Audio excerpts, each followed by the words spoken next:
Lepas ni, kita tengok apa jadi kat dia orang. Mami yakin jampi kita akan menjadi. Confident sangat Mami ni. Mestilah kena confident. Kalau tak confident, tak jadilah sayang, oi. Habis, lepas tu kita kena buat apa? Kita kena panggil Syazlan. Bila?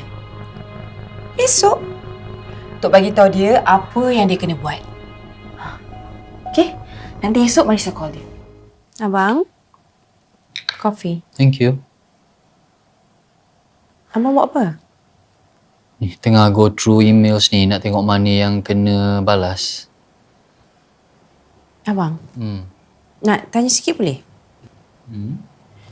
Abang tak pernah pun share information pasal partner baru abang. Yelah,